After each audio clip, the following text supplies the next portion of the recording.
여러분 전산회계 88의 두 번째 시간입니다.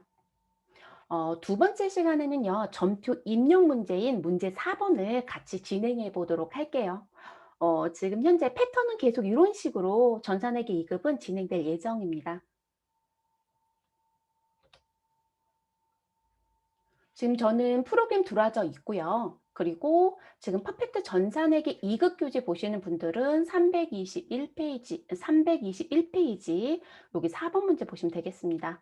다음 거래 자료를 일반 전표 입력 메뉴에 추가 입력하시오. 그리고 배점은 현재 24점짜리 문제입니다. 각각의 전표별로 3점짜리 문제이다. 이렇게 보시면 되겠습니다. 지금 현재 한국세무사 주간시험은 모는 채점하지 않아요, 여러분. 저교 입력은. 그리고 전산회계 2급까지는 세금 쪽 관련 문제가 없다고 보셔야 되겠죠. 그래서 부가가치세는 고려하지 않는다. 그리고 우리 채권 채무는 반드시 거래처 명 관리를 하셔야 되겠죠. 그러니까 코드 관리를 하겠다는 부분. 그래서 그거 입력해달라라는 부분이고요. 그리고 계정 과목은 추가 등록하라는 부분이 없으시면 등록되어 있는 기본 계정을 사용하시면 되겠습니다. 그래서 이 입력지 유의사항은 모든 공통사항이죠. 요거는 생각날 때마다 한 번씩 이렇게 말씀을 드리도록 하겠습니다. 자, 전표니까 여러분 전표 입력 메뉴에 일반 전표 입력 열어놓고 들어가면 되겠습니다. 저희는 8월 16일부터 순차적으로 들어갈 거고요. 저는 입력할 때 여기 상단 부분에 일자별로 입력을 하겠습니다. 지금 현재 8월 16일이니까요. 8월 16일 입력을 해보도록 할게요. 자, 아산 상점에 상품을 무엇하고 매출하고라고 얘기를 합니다. 항상 여러분들이 키워드를 찾기를 잘 하셔야 되겠죠. 그래서 상품을 매출하고 받은 약속엄. 여러분 상품은 상거래예요. 그렇죠? 우리 상거래라는 용어 중요합니다. 자, 그래서 상품의 매출은 상거래이다. 그래서 상거래에서 받은 약속어음. 그럼 여러분 어음을 받았으니까 여러분 읽자마자 뭐 생각해야 돼요? 아, 받으러움이 생겼구나 이렇게 생각해야 되겠죠. 그래서 받으러움 40만 원을 가지고 있었던 모양입니다. 그래서 40만 원을 주거래 은행에서 무엇하고 할인받고 할인료 얼마 15,000원을 차감한 나머지 금액은 당좌예입하다라고 얘기합니다. 그러면 당좌예입했으면 계정 과목은 당좌 예금 통장에 넣었다 이런 얘기가 되겠죠. 단 관련 비용은 너무 친절하네요, 여러분. 매출채권 처분 손실을 회계 처리하시오. 자, 이 매출채권 처분 손실은 할인료 계정 과목을 준 거죠. 우리 이런 걸 뭐라고 얘기하나요? 자, 내가 거래처에서 어음을 받아서 가지고 있으면 만기까지 갖고 있어야 되는데 만기까지 못 갖고 있었던 거죠. 자금이 필요해서 내가 거래하고 있는 은행에 가서 무엇 하였다? 할인했다. 그럼 은행은 공짜로 해주지 않아요. 그럼 그때 받은 게 할인료예요. 그런데 지금 이게 무슨 거래가 되면 매각 거래. 이런 매각 거래는 다른 사람한테 팔아먹는 거래예요. 쉽게 팔아버린다. 그러면 그 팔아먹는다라고 하는 그런 거래를 매각 거래라고 하는데 그 매각 거래에서는 반드시 할인료를 무엇을 처리한다? 매출채권 처분 손실로 처리하셔야 돼요. 근데 답을 아예 줘버렸어요. 그럼 이런 고민할 게 없는 거죠. 내가 갖고 있었던 받으러움은 증가한다, 감소한다? 감소한다. 그죠? 가지고 있었던 거 은행한테 줘버렸잖아요. 그러면 자산이 밖으로 나갔으니까 감소시켜 주시고 거래처는 누구로 가자? 아산상점으로 가자.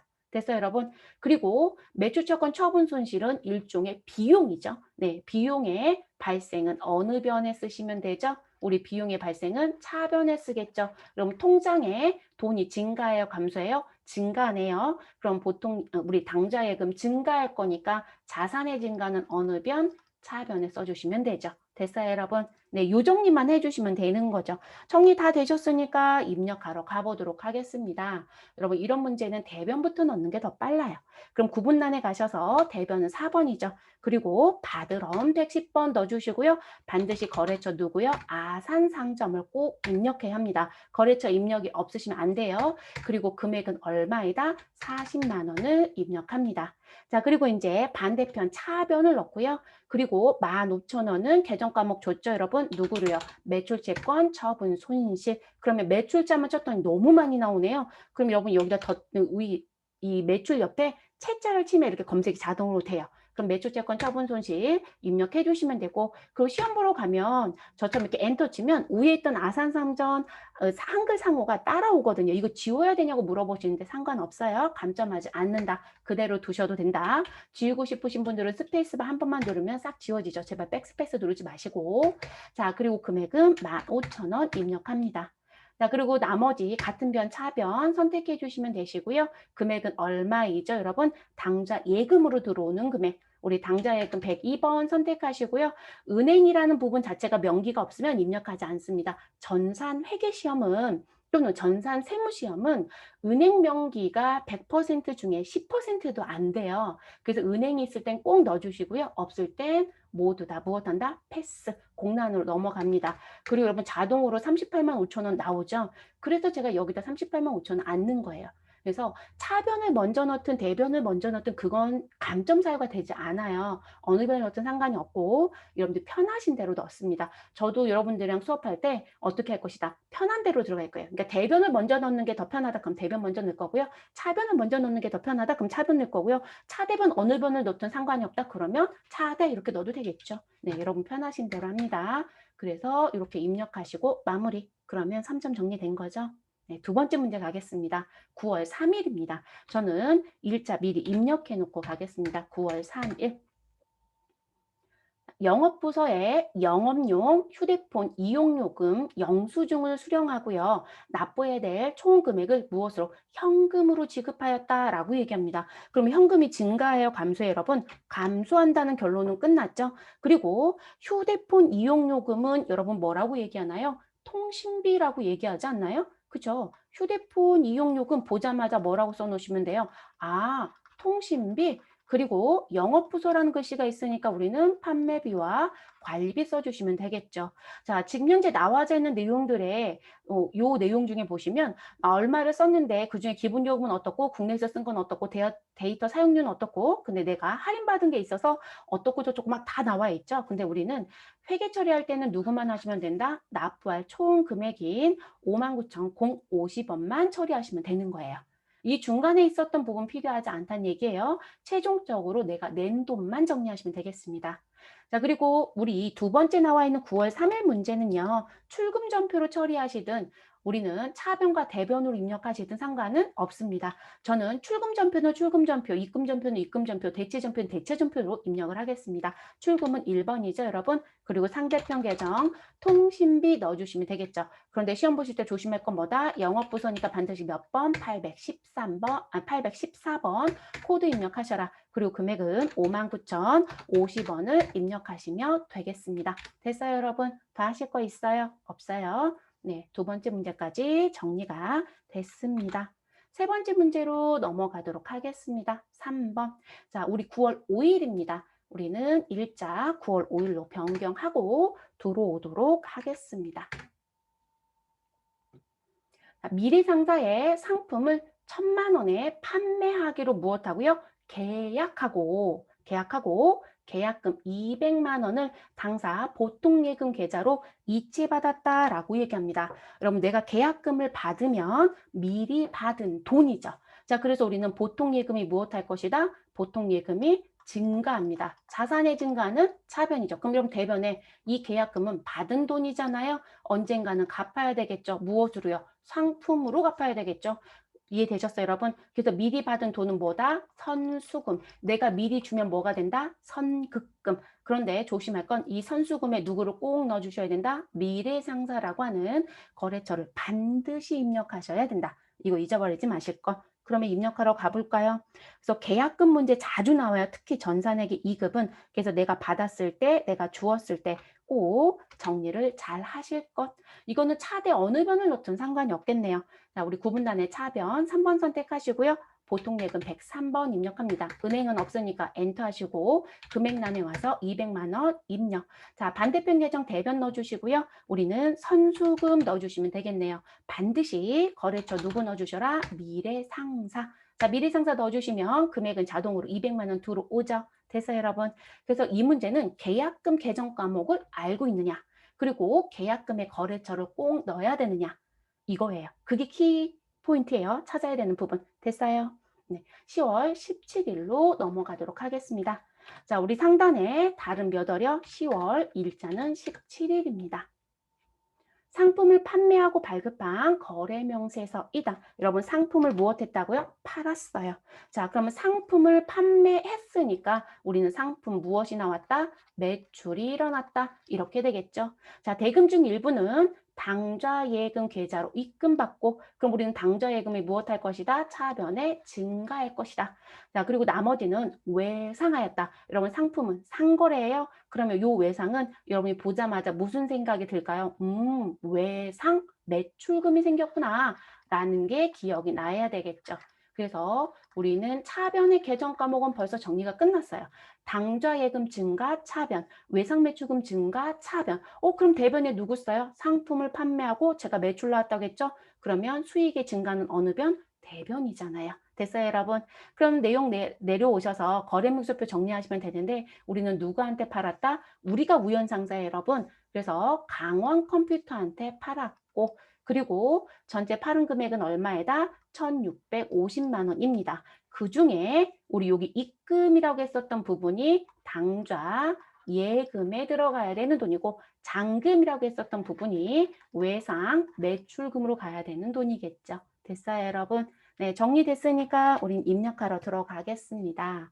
자, 일자는 선택해 놓고 들어왔고요. 어느 변부터 넣을까요? 저는 대변부터 넣을게요. 대변에 상품 매출이라고 넣어주시면 되고요. 여러분 저 지금 실수한 거 하나 있죠. 제가 여기서 이 프로그램 쓰실 때 조심할 게 이거예요. 마음이 너무 급하면 상품 치고 엔터 쳤더니 두 자리가 겹치는 것 때문에 바로 돌아버려요. 그래서 상품 매자까지 넣으시거나 매출로 검색하시거나 자, 상품 매출 401번입니다.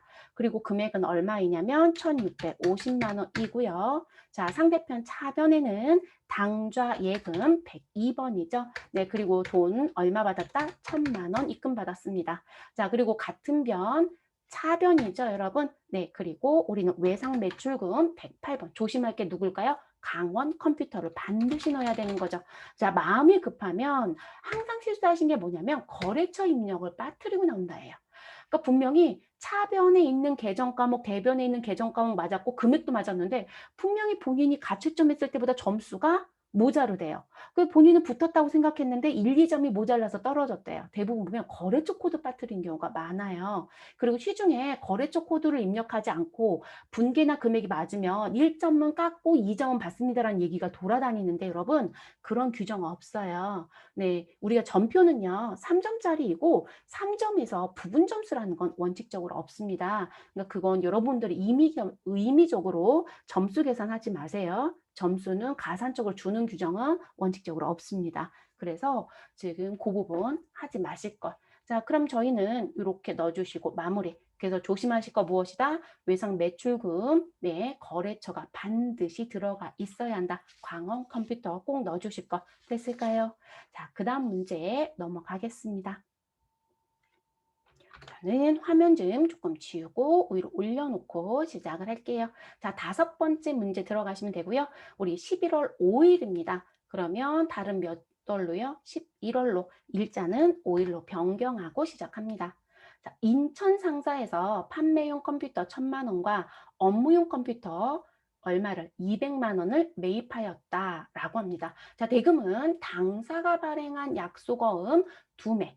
자, 그래서 1,000만 원 그리고 한 매는 200만 원 네, 이렇게 해서 두 매가 지급됐다고 합니다. 단 하나의 분계로 입력하라. 자, 중요한 부분 있네요, 여러분. 하나의 분계로 입력하라 라는 글씨가 나와 있어요. 그러면 우리 여기 입력이 끝나면 여기 번호라는 자리가 있죠, 여러분. 이 번호의 자리가 뭘 의미하냐면 전표 번호를 의미하는 자리예요. 여기 번호가 뭘 의미한다? 전표 번호. 자, 이 전표 번호가 무엇 해야 된다? 하나의 전표를 넣으라고 하면 동일해야 돼요. 번호가 다르면 안 돼요. 그래서 반드시 전표 번호가 같아야 된다. 그러니까 전표 번호가 1번이다 그러면 다 1번으로 끝나야 된다는 얘기예요. 2번이다 그럼 다 2번이어야 돼요. 근데 한 건은 1번이고 한 건은 2번이다 그럼 전표 번호가 2건이 되는 거예요. 그러면 점수 못 받아요, 여러분. 반드시 동일해야 된다라고 알아두시고요. 자, 그리고 이제 여기서 정리할 것. 우리 거래처는 인천상사라는 것으로 표시해 놓으시면 되고 자, 판매용 컴퓨터. 이런 판매자가 붙었네요. 그러면 이들을 우리가 뭐라고 부른다? 재고 자산이라고 부르죠.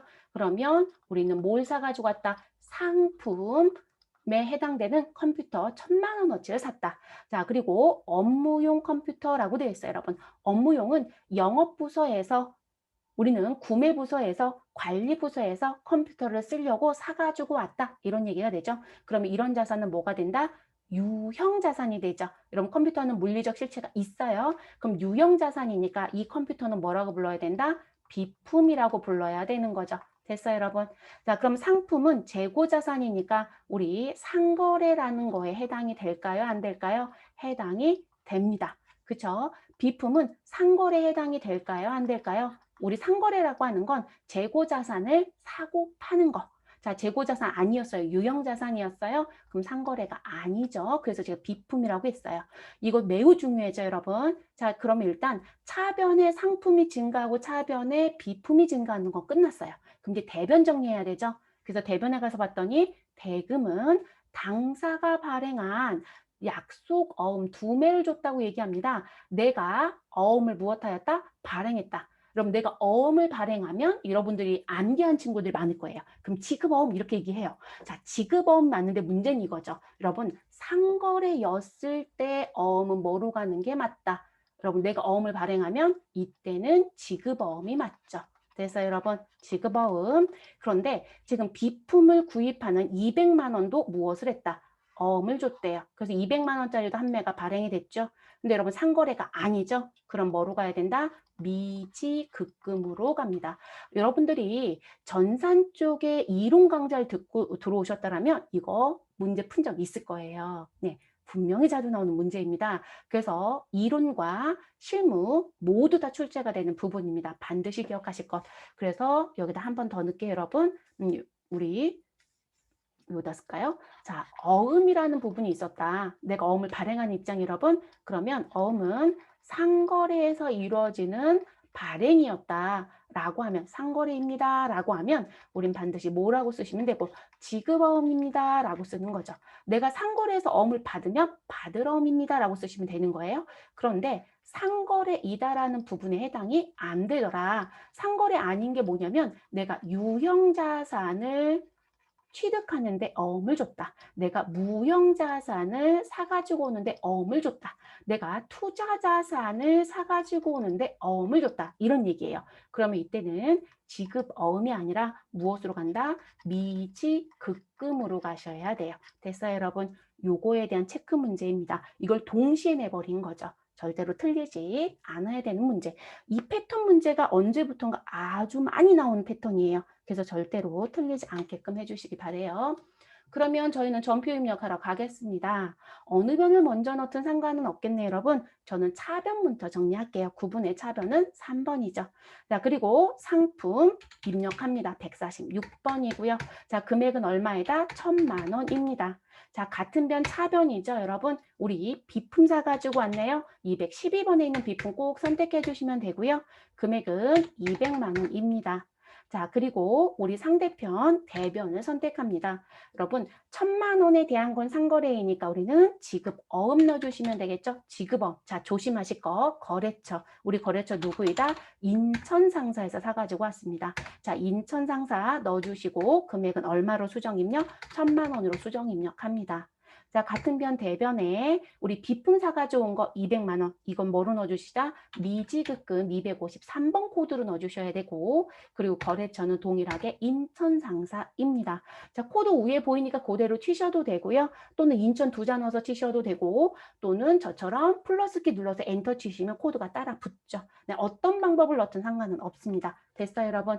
자, 그리고 제가 분명히 전표번호는 무엇 해야 된다? 동일해야 됩니다. 라고 했어요. 우리 전표번호 모두 다 5번이죠? 이렇게 나와야 된다는 거예요. 근데 이거를 이제 모르는 분들은 이렇게 넣는 거죠. 상품 1,000만 원 치고 대변에 지급어음 1,000만 원 넣고 자, 그 다음 다시 차변에 비품을 넣고 대변에 지금을 넣는 거죠. 그러면 여러분, 자, 이건 따라하지 마세요. 제가 왜 하나의 전표가 안 된다는지 보여드릴게요. 전 넣고 지울 거예요. 자, 차변에 146번에 해당되는 상품을 넣고요. 1,000만 원을 입력합니다. 자, 반대편에 저는 대변에 누구를 넣고 우리 지급어음을 넣고요. 거래처는 그냥 일단 생략할게요. 그럼 1,000만 원 맞춰줘도 끝났죠. 자, 그리고 또 제가 차변을 넣고요. 그리고 비품을 입력합니다. 그리고 금액은 얼마 넣을 거냐면 200만 원을 넣습니다. 근데 여러분 지금 보세요. 지금 조금 전에 입력했던 상품의 전표번호 6번이죠. 근데 우리 그 다음에 비품 추가로 입력했던 차변의 번호는 몇 번이다? 7번이에요. 그럼 전표가 하나예요? 두 개예요? 두 개가 되죠. 그러니까 하나의 분기로 형성이 안 되는 거예요. 이해되셨어요? 그래서 반드시 전표 번호가 일치해야 된다. 아, 그랬더니 이런 분이 계세요. 저는 이거 전표 번호 수정 눌러서 여기 번호 수정키가 있죠, 여러분. 이거 눌러서 여기 바꿔버리겠대요. 상관없어요. 그러니까 일치만 시켜주시라는 거예요. 됐어요, 여러분? 네, 그거만 해주시면 되고요. 근데 여러분, 입력해놓고 번호 수정이 불편하지 않을까요? 이런 경우는 그냥 어떻게 하는 게 차변 다 끝내고 대변 넣어버리면 번호가 똑같아지잖아요. 네, 그게 더 빠르실 수 있어요. 자, 저는 관계없는 전표는 삭제하도록 하겠습니다. 그래서 이렇게 누르고 지우고자 할 때는 이렇게 삭제 버튼 상단에 있으니까 눌러주시면 되겠죠. 그래서 이 부분은 지우고 가겠습니다. 됐어요, 여러분? 그래서 상거래인지 아닌지에 대한 어음과 관련된 거래 꼭 정리하실 거. 내가 받을 때도 중요하고 줄 때도 중요합니다. 자, 6번째 문제 넘어가겠습니다. 11월 10일입니다. 11월 10일. 급여 지급 시 공제한 소득세와 국민연금 25만 원과 회사 부담분 국민연금 15만 원을 보통예금에서 지급하다라고 얘기합니다. 자, 그럼 보통예금에서 여러분 지급했으니까 보통예금은 증가한다, 감소한다? 감소. 그러면 대변은 결정이 끝났습니다. 자, 그리고 회사가 부담하는 국민연금은 개정 과목 아예 좋네요. 세금과 공과로 처리해달라. 여러분, 이 문제는 무슨 문제일까요? 패턴만 정확하게 기억한다라면 크게 어렵지 않은 문제. 자, 무슨 얘기시냐면 회사에서 일반적으로 급여라는 걸 지급할 때요. 근로자들, 종업원들이 부담해야 되는 세금이나 또는 4대 보험들이 있죠. 그러면 차변에 급여라는 게 나오게 되고 얼마인지는 모르겠지만 그러면 이 급여를 줄 때 우리는 근로자한테 100%를 다 주는 게 아니라 이 중에 뭘 하더라? 원천징수라는 걸 한다라고 배우신 적 있을 거예요. 그럼 그 원천징수는 회사가 미리 떼서 갖고 있다가 납부할 시기가 되면 내는 거예요. 그러면 미리 떼서 갖고 있는 돈을 우리가 뭐라고 부르자? 예수금이라고 부르는 거죠. 이게 대부분 종업원들이 내야 되는 부분들이에요. 됐을까, 여러분? 그리고 추가적으로 주는 돈은 뭐 현금이나 보통예금에서 나갔겠죠. 그래서 이렇게 예수금에 대한 부분, 이거를 다른 말로 얘기하면 원천징수한 금액입니다. 라고 많이들 얘기하죠.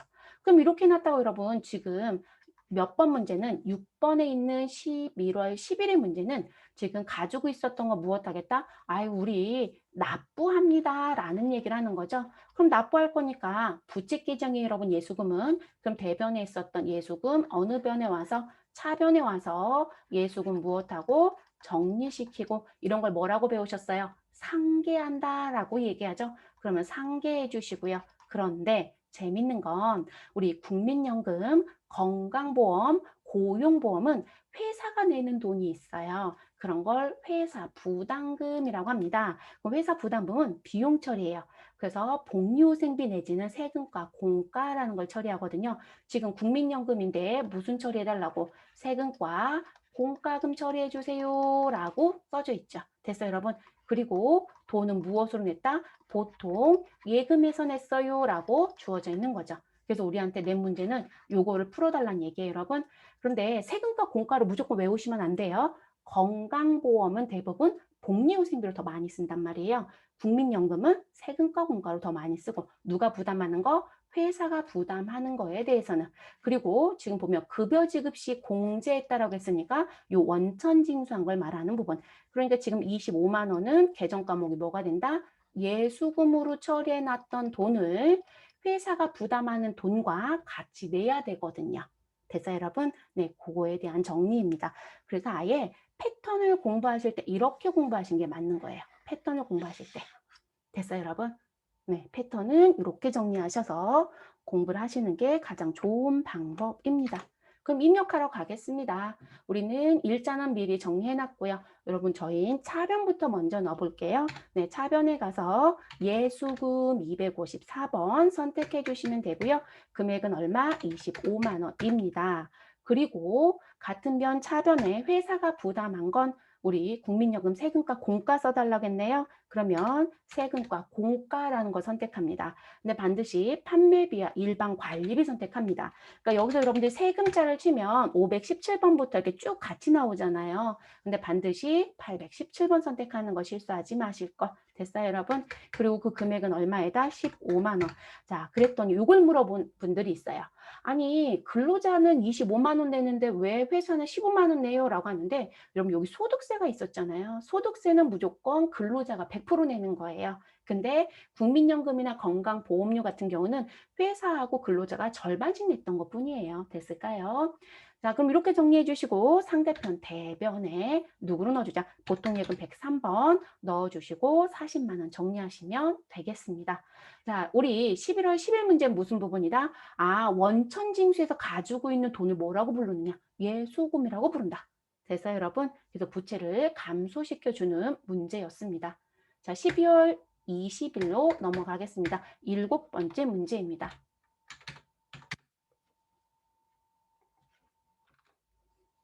자, 신한상사에서 할부로 구입하고 미지급금으로 처리했던 차량 할부금 중 50만 원을 현금으로 지급하였다. 여러분 이건 더 얘기할 게 없네요. 미지급금은 부채. 자, 근데 부채인 빚을 갚기 위해서 나는 무엇으로? 현금으로 주었어요. 라는 거죠. 그리고 거래처 누구 꼭 정리해 주시고 신한상사. 됐어요? 네, 그러면 우리 구분란에 오셔서 출금전표 정리하시면 되겠네요. 그런데 이번에 차대로 한번 넣어볼까요? 차변 선택하시고 우리는 부채의 감소 253번 미지급금 거래처 신한상사 반드시 선택. 여러분 거래처 정확하게 보시고 넣어야 되겠네요. 우리 신한상사 1014 선택합니다. 그리고 금액은 얼마에다? 50만 원입니다. 자, 그리고 반대편 대변 넣어주시고 현금 우리 101번 코드 넣어주시고요. 금액은 얼마에다? 50만 원 넣어주시면 되겠습니다. 여러분 출금전표 넣으시면 우리 미지급금하고 거래처만 넣고 끝내면 되는데 이렇게 차변과 대변 넣으면 2번 입력해야 되는 거죠. 어떤 거로 넣든 상관은 없다라는 거예요. 자, 그 다음 8번째 문제 8월 22일입니다. 자, 일자 변경해 주시고 들어가겠습니다. 자, 사용 중인 업무용 승용차를 무등상사에 500만 원에 처분하고 라고 얘기합니다. 팔았다 이 얘기네 여러분. 자, 그러면 처분하고 라는 부분까지 일단은 끊어볼게요. 그럼 사용 중인 업무용 승용차니까 여러분 계정 과목 뭐로 정리해 놨을까요? 차량 운반구라고 해서 계정 과목을 정리해 놨겠죠. 그래서 차량 운반구를 무등상사에 500만 원에 팔았습니다. 그리고 대금은 1개월 후에 받기로 하였다라고 합니다. 돈 아직 못 받았죠, 여러분? 자, 차량 운반구는 재고자산이다, 유형자산이다, 유형자산이죠. 이러면 유형자산의 처분은 상거래 이단이다, 아니다. 그럼 아직 못 받은 돈은 외상, 매출금이 아니라 무엇으로 써야 돼요? 미수금이라고 써야 되겠죠. 그리고 미수금의 거래처는 누구이다? 무등상사이다. 이렇게 정리하시면 되겠습니다. 그런데 여러분 자동차를 팔면 자동차를 샀을 때 들어갔던 돈이 있지 않아요? 그것도 꼭 정리를 해주셔야 되겠죠. 그래서 하단에 봤더니 업무용 승용차의 취득 원가는 900만 원이고 그러면 이 금액은 어느 변에 가서 없어져야 된다? 대변에 가서 우리는 취득 원가가 없어져야 되겠죠. 그리고 지금 요 취득 원가 900만 원이랑 한 몸처럼 움직이는 게 누구이다? 차량 운반과 관련된 감가상각 누계. 자, 그 금액은 350이다라고 합니다. 그러면 요 부분도 반드시 없애줘야 되겠죠. 됐어요, 여러분? 그러면 이 금액은 어느 변에서 없애줘야 된다? 차변에서 없애줘야 되겠죠. 여러분들이 결산할 때요. 감가상각비 분계를 떠올려 보시면 우리는 차변에 뭐라고 쓰고 감가상각비라고 쓰고 상대편 계정 대변에는 누구를 쓰고 있다? 감가상각 누계액이라고 썼잖아요. 그러면 여러분 얘는 처분할 때 뭐 된다? 반대편으로 보내서 없애줘야 돼요. 그럼 대변에 있었던 거 어느 변에 가야 없어진다? 차변에 가야 없어지죠. 그래서 이렇게 차변에 가서 없어집니다. 그럼 이제 여기서 여러분 고민할 건 이거죠. 지금 900만 원 주고 샀던 자동차의 감가상각 누계액이 350이면 여러분 우리 장부금액 계산하는 문제가 이론에서 나오죠. 그러면 이 차량 운반구의 장부가액은 얼마였을까요? 900만 원에서 감가상각 누계액은 차감적 평가 계정이어서 아래쪽에 따라다니죠. 그럼 900에서 350을 빼면 되죠. 그래서 장부 금액은 350만 원을 빼면 얼마가 된다? 여러분 550만 원이 되나요? 그쵸? 네, 그럼 550만 원은 최소한 받아야 되거든요. 근데 얼마 주고 팔았대요? 500만 원에 처분했대요. 손해보고 팔았네요. 그쵸? 그런데 여러분, 이 고정자산 매각, 유형이나 무형자산에 대한 매각 분계는 제가 알려드리는 순서대로 가세요. 항상 저는 어떻게 알려드릴 거냐면, 일단 대변을 먼저 정리하고 차변의 정리를 끝난 다음 보라고 하는 난이 있을 거예요. 그 난만 봐주시면 정리가 끝나요. 자, 일단 저는 손해났다는 얘기는 읊었어요. 얼마란 얘기는 안 했지만 그럼 저랑 입력을 해볼게요. 자, 그럼 이 부분은 구분란에 가서 무조건 어디부터 시작한다? 대변부터 시작한다. 그러면 대변 4번을 눌러줍니다.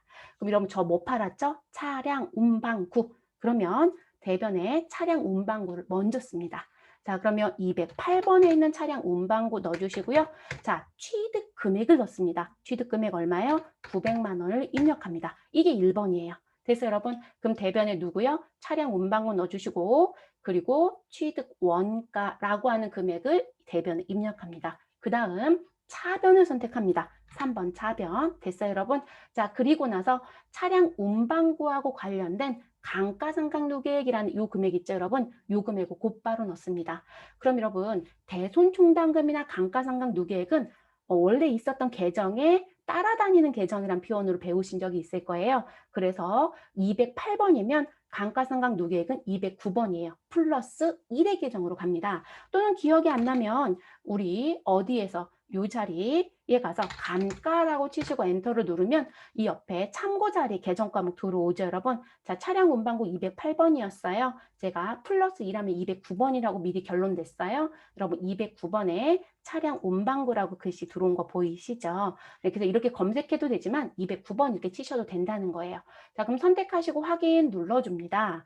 그리고 나서 차변에 감가상각누계액 얼마를 350만 원을 입력합니다. 자, 이게 2번입니다. 그 다음 이제 같은 변 차변에 저는 팔았으니까 돈 받아야죠, 여러분. 근데 돈은 1개월 뒤에 받기로 했어요. 그래서 아직 못 받은 돈이라고 해서 뭐 써놨어요, 여러분? 미수금.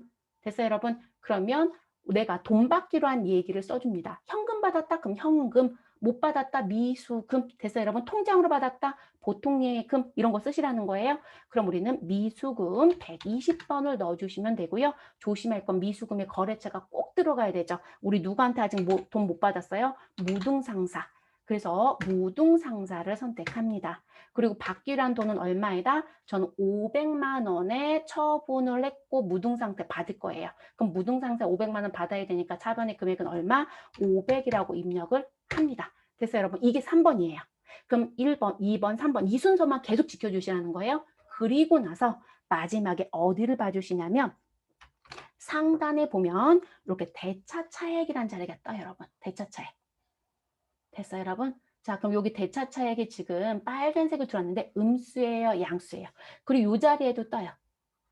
그러면 차변의 합계는 850이고 대변의 합계는 900이에요.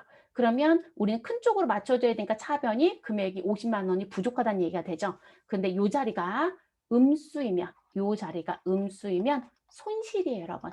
그러면 그때 쓰는 게 무엇이다? 난 누굴 팔아서 유형자산을 팔아서 손해를 보았다. 그래서 유형자산 처분 손실이라고 쓰시면 돼요. 됐어요, 여러분? 근데 이 자리가 양수이네요. 양수. 그럼 이 자리가 양수이면 우리는 뭐라고 쓰자? 아, 유형 자산을 무엇했는데? 처분했는데 나는 이익을 보았구나. 이렇게 써주시면 돼요. 됐어요, 여러분? 그래서 유형자산 또는 무형자산, 뭐 투자자산도 똑같아요, 여러분. 뭔가에 이렇게 파는 문제가 등장이 되면 재고자산이 이렇게 안 하시는 거고요. 네, 재고자산 이렇게 안 해요. 근데 투자, 유형, 무형자산, 또 뭐 단기 매매 증권, 뭐 어떤 자산이든 대부분 이렇게 가면 돼요. 근데 우리는 대부분 문제가 유형자산 문제가 많이 나오니까 그럼 제일 먼저 무엇 하셔라? 내가 가지고 있었던 파란 애를 먼저 넣어라. 그래서 이게 1번이라는 거예요. 대변에 넣는 게 얘가 1번. 됐어요, 여러분? 그리고 여기다 넣는 금액은 항상 머릿속에 가져갈게. 차량 운반구를 없애주면서 이 900만 원은 무슨 금액이었다? 취득 원가였던 거죠. 그래서 취득 원가로 입력해 주시고 됐어요, 여러분? 그리고 나서 이 차량 운반과 관련된 감가상각 누계액이 몇 번이 된다? 얘가 2번이 되는 거예요. 2번. 그리고 그다음 우리 미수금. 여러분 제가 미수금을 뭐라고 얘기했죠? 받은 돈. 그쵸? 받은 돈. 현금으로 받았느냐, 통장으로 받았느냐, 아직 못 받았느냐, 받을 돈에 대한 걸 얘기하는 거예요. 그래서 요게 3번이에요. 됐어요, 여러분? 그리고 나서 대차 차액 자리를 4번으로 보시면 돼요. 그래서 이 자리가 음수이면 손실, 이 자리가 양수이면 이익이라고 얘기하시라는 거예요. 됐어요? 그럼 우리는 이익이다, 손실이다? 손실이죠, 여러분? 자, 그럼 손실은 비용이다, 수익이다? 비용. 그럼 비용이 발생했네요. 어느 변에 쓰면 돼요? 비용의 발생은 차변이 되는 거죠. 수익의 발생은 어느 변? 대변이 되는 거죠. 그래서 여러분 차변에 50만 원 모자란 거 딱 맞게 떨어지죠. 됐어요? 네, 이렇게 정리합니다. 그래서 반드시 유형자산을 팔았다라고 하는 처분했던 문제가 나오면 요 순서대로 무조건 하세요. 패턴을. 어떤 형태로 내든 이 패턴만 지켜주시면 정리가 돼요. 그럼 여러분 제가 아까 장부 금액 550이라고 했죠? 근데 550만 원짜리 얼마에 팔았어요? 500에 팔았죠. 그러니까 손해본 거예요, 50만 원. 그러니까 원래 이렇게 계산하는 거잖아요. 그래서 여기 이론 문제 풀 때는 여러분이 장부 금액 계산하고 얼마에 팔았다는 차이 가지고 유형자산 처분 이익인지 손실인지 계산하죠. 근데 전표 입력할 때는 이 패턴만 지켜주시면 되겠습니다. 그럼 저희는 마무리할게요, 여러분. 그래서 구분란에 가서 차변을 입력해 주시고요. 그리고 계정 과목에 유형자산 처분 손실을 선택해 주시면 되겠습니다. 970번이네요. 자, 그리고 금액은 얼마에다? 50만 원으로 정리가 됩니다. 그래서 하단에 보시면 차량 운반구 900만 원에 그리고 감가상각 누계액, 미수금, 유형자산 처분 손실 들어온 거 보이시죠? 됐어요, 여러분? 이렇게 정리하시면 되겠습니다. 그리고 차변과 대변의 금액이 일치하면 여기 대차차의 금액은 없어집니다. 그래서 이렇게 정리를 해주시면 되겠습니다. 은근히 유형자산 처분 문제가 아주 자주 나오는데 이 문제를 많이들 어려워하고 많이들 틀려요. 근데 너무 아까운 부분이에요. 그러니까 패턴만 정리를 해놓으시면 어려운 문제는 아니거든요. 그래서 지금 알려드린 것처럼 이 패턴의 순서를 아예 머릿속에 기억을 하시고 들어가시라는 거예요. 그리고 여러분들 공부를 하실 때 어떻게 하시면 돼요? 이 패턴대로 계속 지켜주시면 되잖아요. 그럼 우리 몸에 익은 건 절대 안 잊어버려요. 순서를 기계적으로 가시면 되는 거니까. 그래서 이렇게 정리하시면 되겠습니다. 이번 강좌는 이렇게 해서 마무리할 거예요, 여러분. 이번 강좌는 전표 입력만 진행을 할 겁니다. 다음 강좌에서는 여러분 남겨져 있는 5번, 6번, 7번 문제를 진행하도록 하겠습니다. 수고들 하셨습니다.